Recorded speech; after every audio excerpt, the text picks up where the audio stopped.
Welcome to It Takes Two. I'm Blair. I'm Chris. And today we'll be talking about Ready to Love. So, we start where we end off at with Red and Marvin being the two guys up for, I want to say eviction. We've been talking about Big Brother. up to not be ready to love. Sorry, we're not trying to merge the shows here, but he's up for elimination. So, but if you do watch Big Brother, tune in. We do review that. Yes, we review that too. So, we find out that Red is not ready to love. Not Red? Red is not ready to love. Not Red. And you know what he says to them? What does he say? They're not ready to love him. Same thing.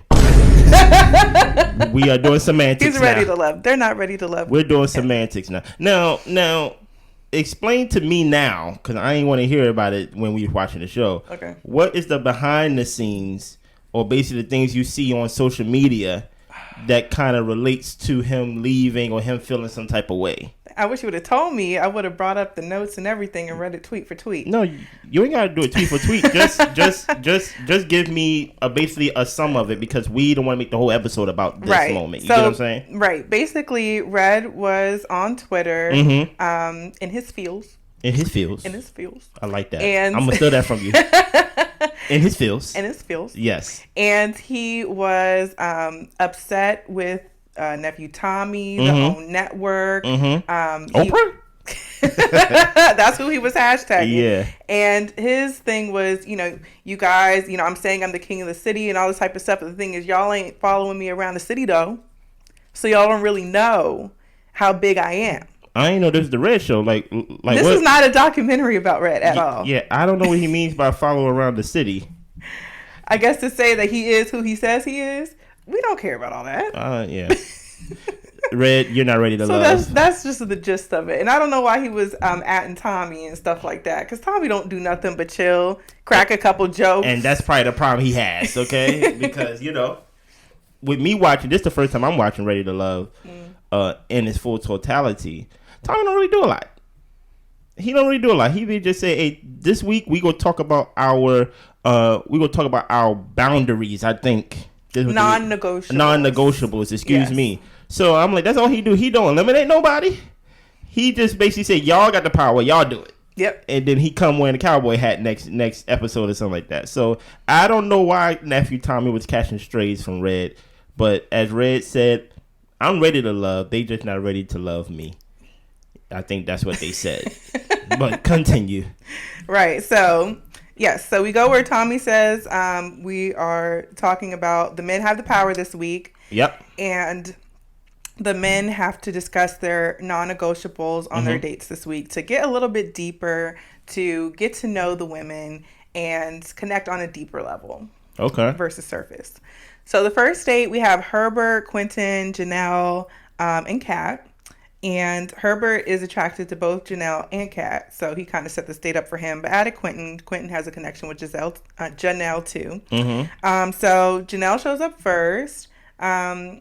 She mentions it here. She also mentions it later, saying how she can't get a text back from Herbert. Oh, Herbert, you left her on red. So Herbert, he kind of twisted and just like, you look so pretty today. Hey, smooth. I like that. Deflect. So he's trying to make it a pleasant atmosphere. So he tried to switch it up. Yeah. So Kat arrives, and they all sit down and they start to talk about their non-negotiables. Yeah.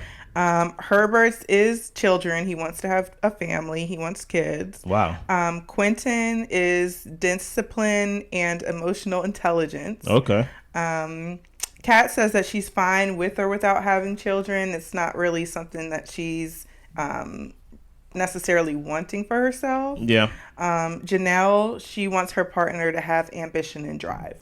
Yeah, I think that ambition and drive thing can be tricky. Because you may want a guy. What if all she been searching all her life, because I think Janelle's in her early 40s, if not 40. Like yeah. What if all Janelle been looking for is ambitious and drive from a guy, and that's why she haven't found love? When a guy's ambitious, you gotta be careful with that word ambitious, because when a guy's really ambitious and really have a drive, you become last on his list. Yeah. and at the age where not gonna say slowing down, but where things should be set when like it comes to priority. Like at usually once you get to that age, you've reached a certain level to where you can enjoy your partner, your family, or like at least things should be in cruise control to where you don't want an ambitious guy and then he's never home. For hell, for all you know, Herbert is probably very ambitious, and that's why you haven't got a text back. As far as we know, because he's working. But to me, I think because he's smooth. But but you have to be very, very careful saying you want an ambitious guy and a guy with a lot of drive. Because I understand she said that because she has a lot of drive and like a lot of ambitions. So she may not be a good match for a guy who may not have that same drive. You just gotta be somebody. Or even if y'all both have that, then how are y'all going to work together and making the relationship work? It's not when y'all have ambitions and drives outside of the relationship. You know, one thing I find out, or one thing that I'm learning, is that when somebody have ambitions and drive, very little do they say I have ambitions to be a great husband, right, or a great father, Yeah, it's usually something that takes you outside the house, monetary, exactly, or something that takes you outside the relationship. So Janelle, I would say just be careful and beware of that, because there is a lot of ambitions. There's a lot of ambitious guys out there, but they won't include you in their ambition. But there's a happy medium of people who want more, are willing to work more for more. But I don't think so. Not to the point of sacrificing their family. I don't think so. You think that makes them less ambitious? Yeah, because when it comes to drive and like ambition, the thing about that type of stuff, and not to go on a tangent, is that the goalposts always move. So usually, let's say if my goal is to make 100,000, then I make 100,000. Then my goal is to make 500,000. Then I make 500,000. Very little are we disciplined enough to say, you know what, I made enough. Let me now focus on my wife, or let me focus on my family. The goalpost always moves. Yeah. So only thing I say, I'm not saying that it's impossible. I'm just saying be careful, because it's not a lot of ambitious guys out there that put their family to the same level as their ambition for work. You get what I'm saying? So just be careful of that. Thank you for coming to my TED Talk. Thank you, Chris. So we move on to the game of the day. They're doing some type of like, it looked like, I thought they were going to play paddleball at first, but it was like some type of like paddleball tennis situation, which actually looked pretty fun. Okay. And Quentin and Janelle end up winning. He ends up picking Janelle up, and that's what she was talking about. That's what she wants. At the last date. She's like, I want my next guy to be able to pick me up. Well, hold on, big lady. He did that smooth. Yes. So he did that very smooth. I don't think I wouldn't have been able to do it. Maybe? No. Okay. I would. I would have. Okay. Well, you got to get like Quentin. Yes, I do. Yes. So then Herbert and Janelle talk. They have their one-on-one. And she brings up again the fact of, I can't get a text back from you. I can't get a call from you. Does that mean like you're really not that into me? And he's just saying he's actually just a very nonchalant type of person. He moves at a lot slower pace. I don't care to respond to a text. And Janelle said that she would prefer to be talking to him. She would prefer to be deepening their connection. But he doesn't want to respond, and he says that he will do better. So we will see. I actually believe her. I think she likes Herbert, his name? Yeah, Herbert. I think she likes him more than Quentin, because he's the safe choice for her, I think. Yeah. And when I say safe, I mean when it comes to age. I think Quentin kind of scares her in a way, because he's younger. He's only 1 year younger. He's only 1 year older than me. He's 33. So it's kind of like, I don't want to say rock the cradle, but it's like, I think Quentin is kind of too young. Yeah. And the vibe that he gives is too young. Not saying that he won't like look, you should got me saying Giselle. Not saying that he won't like Janelle and things of that nature, but I just think it's risky. Yeah. It's risky. I think she's like, Herbert is more of like a grown up. He got like a more grown up vibe. You know, Quentin want to dance. He want to box. He want to, you know, you know what I mean. So And he's a fun time. He's good to look at, but she exactly. doesn't know how like serious maybe like No, he would be. Exactly. And this is not Quentin's fault at all. No, it's just how he comes across. It's just like he's a tall, strong looking like guy. Yeah. And which actually makes me think like, why? How come he's on the show? But that's a different question for another day. But I think, like she said, she wants to deepen their connection because I think Herbert is more her speed, you know. Yeah. But you're talking about he not responding to a text, and he ain't even that ambitious or driven as far as we know. He straight worked for the airplane company or something like that. Mm-hmm. You ain't even getting a text back from that. You ain't gonna get a text back from a guy that's driven and like ambitious and things like that. He's circling back. No, you're not. Be careful, but continue. All right. So we move on to Chris's date with Aries. This is the Nigerian Chris. I think he's Nigerian. So he actually hosts an event at his house, which I thought was really nice. Because Aries hosted the first like group date at her house, which he was there. Mm-hmm. So he hires a chef to cook some of his like cultural traditional food for them. I ain't see no fufu. Yeah.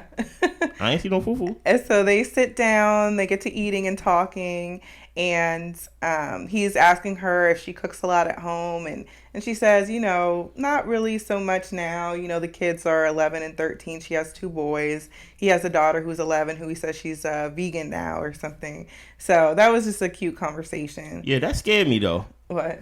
I'm thinking like when I know she had children, and I didn't know how old the children were, but when she said like I don't really cook that often because the boys are older, I'm thinking she gonna say like 18, 19.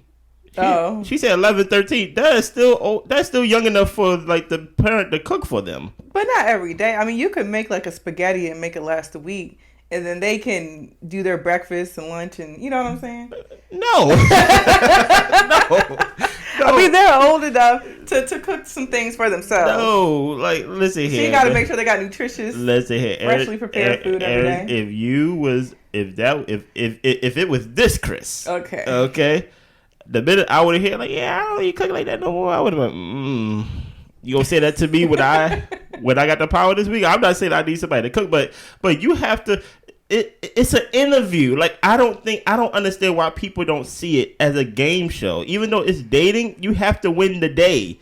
You have to but you also have to be honest because these people want a real connection at the end of the day. You can't be lying about what you do and don't do. Listen here. And then it doesn't work out, even though it doesn't. We all lie on the interview. We all lie on the interview. Please name a time that you and like a coworker had like that had a bad time together. Like I get along with everybody. We all say that. I just felt like she should have just said, "Hey, like yeah, of course I cook. Yeah, like just say that." I'm sure she does cook. Period. So that wouldn't have been a lie. Exactly. Like yeah, like of course I cook. Yeah. And then let him find out. You know, later once he make the commitment. So then they get to talking about non-negotiables. Yeah. They move to the couch to get a little bit cozy. And Aries, her non-negotiable, she wants pretty much a family man, somebody who is a good example as a man and a father for her children. Yeah. So she wants that kind of guy with that character. Chris, he wants a relationship with the child's. So basically, I wrote it down weird. Yeah. But he wants the mother and the co-parent that she's co-parenting with, he's dating the lady, to have a good relationship because he doesn't want to be caught up in any baby daddy drama. I see. Yeah, so he wants to make sure that their relationship as well as the extensions from their kids is a good, healthy situation. Yeah, it makes sense because if their relationship ain't good, then then y'all relationship ain't gonna be good. And he's gonna be having to get into it with the baby dad. Makes sense. So, makes sense.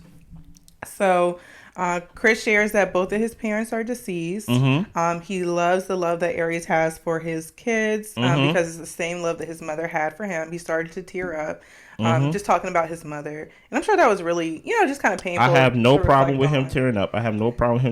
Yeah, that's really hard to reflect on losing, especially both your parents. And Aries related to him because she lost her father and was really happy that he became vulnerable and shared that, and that was the purpose of this week, is to get deeper. Yeah. So that was exactly what Tommy was asking for. Okay. So Chris had a portrait that his friend made of his mom and him, and so he showed it to Aries so that way she could meet his mom.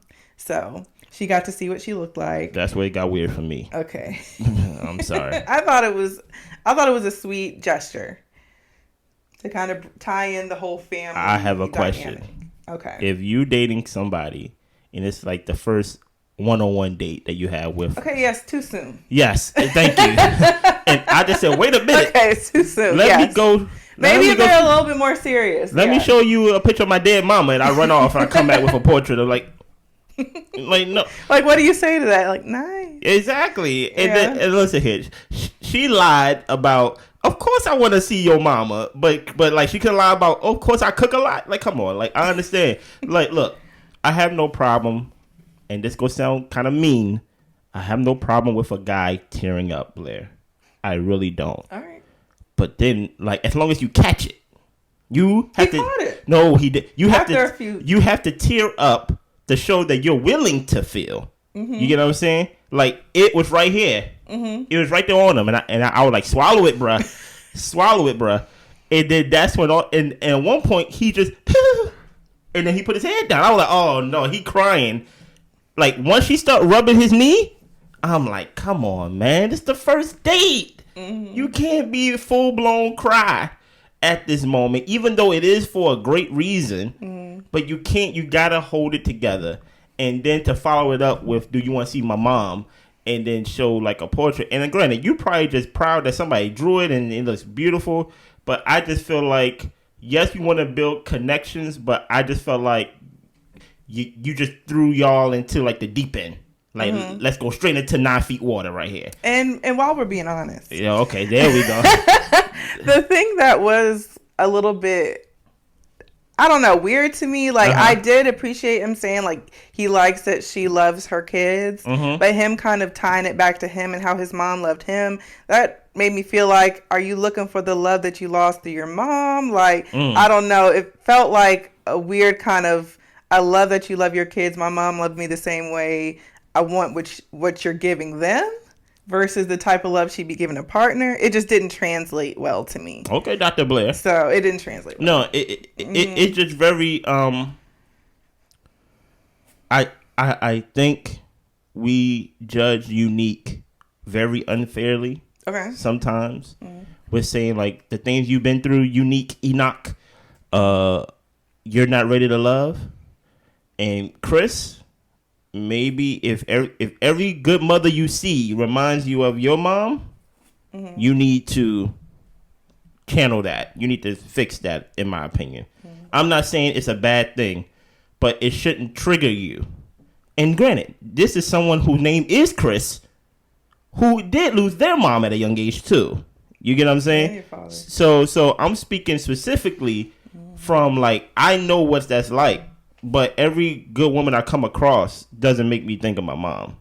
And this is someone talking from, like, real experience. Like, my name is Chris, and I lost my mama at 11 years old. Maybe we cousins. I don't know. You know what I mean? But every good woman I come across that I see with a kid doesn't make me think of my deceased mom. I don't know if that's the case for him, but maybe just how he was talking. I don't know. Listen here. Yeah. Listen, if that's the case, don't bring up the parents. Yeah. Because the minute you start bringing up the parents and like you start getting the feels, you couldn't control it. You know what I mean? And he basically wraps it up saying that he's attracted to her nurturing spirit. Yeah, buddy. Yeah. So that's another thing. Is like, yes, women are nurturers and lovers. Yeah. And it is a good thing to have in a relationship with your partner. But it's still coming off like you want the motherly love versus the partner love. It was just a little off to me. I just feel like that's very strong for a first one-on-one. It was. Like you have to know the person to start saying things like that, because. But this week we were getting deep. No, we talk about non-negotiables. Yeah. Right. Like everything else, I just felt like it was just too deep, in my opinion. But I'm shallow, so maybe that's just my problem. You know what I mean? Okay. Next, we move on to Unique and Marvin. What's up? They're going on a one-on-one date. What's up? They're going horseback riding. Mm-hmm. And then they have a picnic by the water. Yeah. They sit down. They get to kissing. Mm. Marvin, he ends up saying that was their first kiss. They seem very comfortable. It didn't seem like it was the first. Hey, listen here. I don't know. They look very comfortable. I'm not gonna call you no liar, but boy, that was smooth. Mm-hmm. It was no questions or anything. But I think this is the first kiss we seen on the show between two people, right? Yeah. Okay. Mm-hmm. Is this normal? Do people normally be kissing on like the show and stuff like that? Yeah, they do. Okay. Mm-hmm. So we start to talk about our non-negotiables. Yeah. Marvin says that he wants to have, at a minimum, 2 more children, and he needs to have a son. And Unique, I don't think she really shared her non-negotiables. She just responded to him and saying that, dang, I forgot what she said. Well, okay. Well, I guess Unique, you're not memorable to Blair. I guess because I'm looking at the page, it's blank on that part. It is short blank on your side. No. I don't know why, but she said something and Marvin wasn't feeling it. Okay. So. The problem that I have that we brought up, that I brought up to you privately, is I didn't like his non-negotiable so much because his non-negotiable takes a collaborative effort of the other person. Which you said that's usually how non-negotiable go, in the sense of like it's not really for you, it's for the other person. Mm-hmm. But I think putting something as strict as, okay, we gotta have children, and it has to be a son. Like, how does she control that? Like, the only thing that she can control is the initial response is yes, okay, I will try to have kids. Yeah, but that doesn't. But that doesn't mean that you will have. So to me, I just feel like that leaves the door open when you have those type of negotiables for resentment. Yeah, because the person can try and agree to your non-negotiables. Like, yes, I want kids too. Yeah, and I want a son too. But I feel like a non-negotiable, in my opinion, should be something for the other person, as you told me, but that the other person can control 100%. Yeah, or that they agree to, or they're on the same page with their values. Well, no, forget agree to. That can control 100%. Okay. Like Blair, my non-negotiable is you talk to me this way, or that you don't talk to me that way. Mm-hmm. That's something that you can control 100%. Yeah. Hey, Chris, my non-negotiable is I like it this way. I like cleaning this way. I like the house to look this way. Okay, that is a non-negotiable that I can control and contribute to 100%. The only thing that I can contribute to when it comes to children is my initial yes. Yeah. After that, I'm sorry. Mm-hmm. Now you leave the door open to potentially resent me for something that I didn't control. Yeah. And maybe I'm looking at it too deep, but I feel like there should be another. I feel like with women, we have to be very careful when it comes to their bodies and when it comes to their reproductive organs, to say, well, Blair, in order to be with me, you got to agree to kids. Okay, cool. Yes, I want kids. Okay, I need a son. Make it happen. It's like how can she control that 100%? You know what I'm saying? So that was my only issue with his non-negotiable. I would say that he does sound nice. And granted, it's never his fault. It's the other person asking him. He didn't talk about his sex thing. You know what I mean? Mm-hmm. It was actually a real conversation. They sitting on a picnic and things like that. And it was actually a real nice date. It was. Yes. Yeah. So next we move on to Marie, Jessica, Kira, Sierra, Chris, and Herbert. They're all at this improv date. And again, this is the Nigerian Chris. Yeah.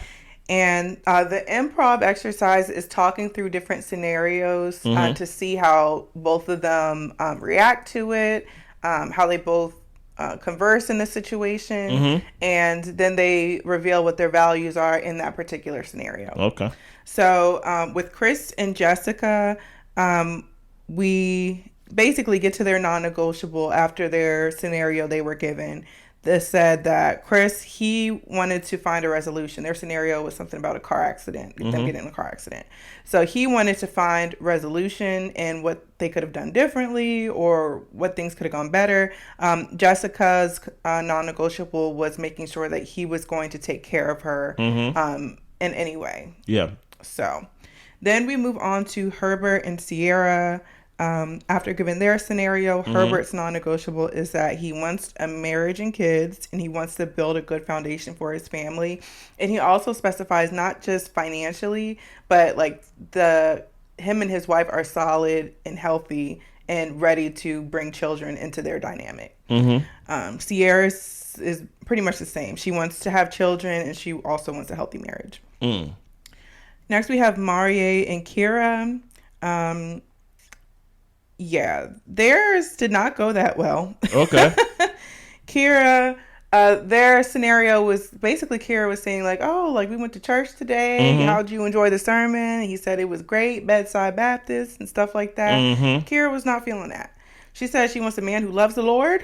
Hallelujah. And he says that he wants someone who's health conscious. Bruh, stop. Bruh. So, and then Kira asks, well, are you health conscious? And he says, I do the turmeric powder and the ginger root and the this and the that, and I flush it out to make sure different parts of the body are good. And she's like, well, I don't do all that. So really, I eat salads. So really, his answer is no. I'm not health conscious. Exactly. You eat what you want and put a little powder on it. Is okay. That's the first time that what is his name? The guy. Yeah, that's the first time that I felt like he was bullishing me on TV. Okay. Because I'm like, come on, bro. You can't say you health conscious with your body shaped like that. And this is not like body shaming, but my thing is like you said that as your non-negotiable, and then you said turmeric, and started naming all these supplements.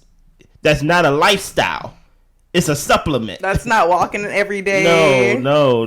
Drinking your green smoothies. So in that moment, I felt like you teed it up for her to be like, well, are you health conscious? Because you came across hypocritical. Yes. So that was funny. That was very funny to watch. Funny. Yeah. But Kira, she honestly wasn't feeling the whole session. Like he was saying that she seemed out of her element, and she did. And I think also she really wasn't feeling Marie after that conversation. That's true. Next, we have Phil and Kat that go on a date. They sit down. They're at looks like lunch or brunch or something like that, and discussing their non-negotiables. Both left their religions and are into spirituality. So I guess just pretty much like the legalism of it and being in church and following churchiness or whatever. Yeah, so they're into spirituality now. I don't know what that means, but I feel you. Right.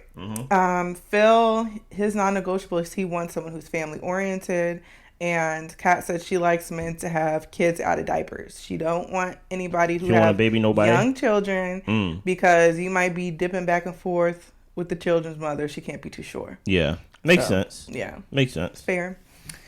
Next, we go on another date. We have Quentin, Unique, and Kira. They go boxing. And Unique said she's mostly healed from her previous marriage. And she's in a constant state of healing. This was after they have their little boxing session and he gets some one-on-one time with her. Quentin feels like he wants somebody who's already healed, like him, who's I ain't trying to deal with that. Who's actually ready and willing to move on to the next part of their life on a new journey and not carrying baggage from the past. He said he just doesn't think that he's gonna be willing or equipped to handle whatever might come with Unique. Next, he gets some one-on-one time with Kira. Oh boy. Kira, she comes right out and asks him his preference, and that he comes across as liking white women. Now, this is something that she brought reference to episodes ago. In the ladies' lounge. Yes, to where she just said randomly that she feels like Quentin like white women. Yeah. Now she's asking the source or telling the source directly. So we could give her a little respect of, hey, you gossip behind his back about that. And now you actually talking to him about that. Now, the topic of conversation of just that question alone is wild. Yeah, I thought it was dumb as hell. Is wild. Yeah. Is wild. Because one, first of all, she was saying that she doesn't get a genuine feeling from Quentin. I think Kira's discernment is off. Okay. I feel like she has a bad read on people. Okay. She makes a lot of assumptions. Okay. Yes, she went to ask him, but why are you even assuming he likes white women when he's on this show to date black women? Like, you sound crazy. Now, here's the thing. I never watched this show in totality. Have there been any white women on this show or white people? No, this is a black women, black grown and sexy show. So this is what I don't understand, and I don't know if you caught it. Kira's her name? Yeah. Kira, she talks about how people talk about how proper she is and how she comes off white and things of that nature. Basically like the Oreo effect. Yeah, and she says she has a lot of white friends. That's why she feels like she could ask the question. And that's what's wild to say. That was wild to put it in that box right there. Yeah, because what if some white person said, oh, I can, ask you about whatever because I got a lot of black It's friends. not even that. It's just like, it's dumb as hell. No, it's to qualify it that way. Yeah. It's the qualification that you think you have because you have white friends to just come on out and be like, hey, do you like white people? Because you're in close proximity to whiteness. But my thing is, you said that to be slight. You said it as a slight to Quentin. If you have white friends and there's nothing wrong with that, why are you bringing it up and talking to other people as if it's a slight? Yeah, like he seemed like he like white women. Or why are you talking to him and asking him as if it's a slight if you are qualified? Do you get what I'm saying? Yeah. So that was the weirdness or the deepness that I found strange of that. I'm like, if there's nothing wrong with it, then why are you using it as something to take away than to add? Mm-hmm. But obviously, Kara, it just came off as immature, in my opinion. Yeah. And he responds after looking at her like, what the hell did you ask me? Mm-hmm. He responds, he says he's never dated white women. She asked, well, what about Latina, Mexican women or something? And he was like, yeah, I've dated, Spanish people, Latin people before. Yeah. And she's like, is that your preference? Why are you trying to put this on him? But like, can he talk and express like where he's really coming from? But my thing is, why are you talking about preferences when you're right there in front of him? Make yourself. And he asked you on a date. Make yourself. Unless it was production. Make yourself his preference at the moment. You have a one-on-one with a guy that's in power for the week. And he said to her, you were stretching. I thought you were looking cute over there. Da da da. I'm just like, where are you getting this from? Like, she's pulling it out of thin air. It's wild to me. But it just shows that in some instances, you can see why some people may not have found love at their current stage in their life. Because Kara comes off as the type to where, I may like you, but you may say something that may just turn me off completely. And change my whole view of you. Because she's not ugly. Mm-hmm. She's not ugly at all. Actually, none of these people are ugly. Everyone's beautiful. So it's just the idea that like you can really talk yourself out of me liking you. Mm-hmm. And she just came off as a chatty patty, and like she came off as if she didn't know how to read the moment. The moment is you have a one-on-one with a guy who's in power to where, and he complimented you to where you have to have the power to, or you have to have the discernment to show your best self.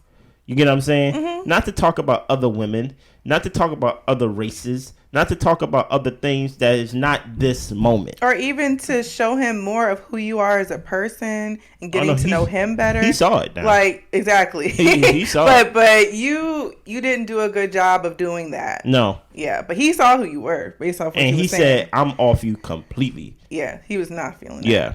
And he talks about how, both of his parents are black. Yeah. They've been in a long marriage. His grandparents are black. And, I appreciate his explanation, but he don't have to prove nothing to you, Kira, because you're making assumptions off of nothing. So, whatever. I mean, but it's not, but it's not proving it. He's just answering the question. Yeah. He's answering the question. So he just felt like that's a weird question to ask because number one, I'm on this show. Yeah. So, and if I dated a white woman, what? If it's, like I said, if it's not a problem and you have white friends and you feel qualified to ask this because you're around white people and all this stuff, why are you using it as a slight? Why is it a minus? Yeah. Why does it matter? Mm-hmm. if you're friends with all these people and things of that And nature. if he did, so what? He's on here to date a black woman. Yeah. So anyway, we'll move on. Next, we get into the men's lounge, and we're talking about who the guys are connecting with. Okay. So Morier is connecting with Jessica. Aries is connecting. Wait, I wrote that completely wrong. People are connecting with Aries. Take your time. Mm-hmm. What's going on? I wrote Aries' name twice. Chris was connecting with Aries, Mm-hmm. and they related to each other off of the parent situation. Okay. The other Chris is connected to Kira. Marvin, I think it's because he hasn't had enough time to talk to her. Okay. Marvin is connecting with Unique, which is his. Well, no, Marvin He's went on not a date connected with Unique. Yeah, he's not connecting with Unique. His strongest connection is actually with Kat. Okay. Phil is connecting with Kat. Herbert's connecting with Janelle. Quentin is feeling Lee and Janelle, but still says Janelle is his strongest connection. And the guys really aren't feeling Kira. Some of them aren't really feeling Aries. And the guys think Unique has more healing to be done. Yeah. Yeah. So then we go to the eliminates. And we've got Kira meeting with Morier and Marvin meeting with Unique. Mm-hmm. Morier mentioned this in the men's lounge, to where he felt like he said he's an activist and he doesn't know how Kira would participate or be comfortable in being in that space with him. Being an activist? Yeah. Okay. Okay, fine. But I felt like that wasn't the thing to mention during their eliminate conversation. You don't think so? No, because it wasn't just how down she is or how much of an activist she's willing to be. Nobody else had that issue except for you. So I think he should have brought a little bit more of the other men's concern about her assuming Quentin likes white women. But you gotta understand something. Like, guys, they probably all talk to each other. And he probably said that as a slight to her because she asked Quentin, does he like white women? So he probably said that like, hey, since you got these white friends, I don't know how down for the cause you are. Maybe he just being passive aggressive. Oh, I thought he was really trying to give her some info to do better next week. But no, I maybe, but like I always think of like the next play, especially since we know the result of what happened of who got eliminated. I think like he was being passive aggressive, but that's my opinion. I could be 100% off. yeah, but she said she reiterated in their conversation that she speaks proper and she has a lot of white friends. Yeah. And, all these things to where, and she said, am I like pro-black and all that? Like, no, I'm not like that. So I guess my thing is like, she doesn't have to be super for the cause and activist if she's not going to be with Morier. I just don't see how that's going to help her with the other guys, because I feel like her and Morier just didn't connect, period. So with the other guys, I don't know how that information is going to help her. Okay. But she said she was going to reflect on it. So then we get to Marvin and Unique, and Unique is not ready to love. They feel like she needs to heal a bit more to get over her past marriage. And she says that she is ready, but she'll be fine. Yeah. It was sad in my opinion because I'm like, dang, Marvin got to be the one to eliminate Unique, but like Marvin, he said even though he kissed the broad, he said he did not feel a strong connection compared to what he had with Kat. I don't think he had a one-on-one date with Kat yet. Yeah, we haven't seen that connection. So I think Kat is new. She's fine. People want to talk to her. Yeah, that's what it's looking like. So I think I think people just voted off of potential or what it could be more than what it is. But it was strange, and then even then, the funny part with Mario what's his name? Marie or something like that. Marie. Like he said something about they messed up his burger, but he likes to be health conscious or things like that. Like he's like, they put cheese on my burger. He stopped the whole conversation. I was about to say, I'm like, he's not interested at all in this conversation at all. No, but this episode was good. I want to read a comment from someone who commented on the show on last week's show. From I want to say the page is Media Entertainment. I think that's what it's called.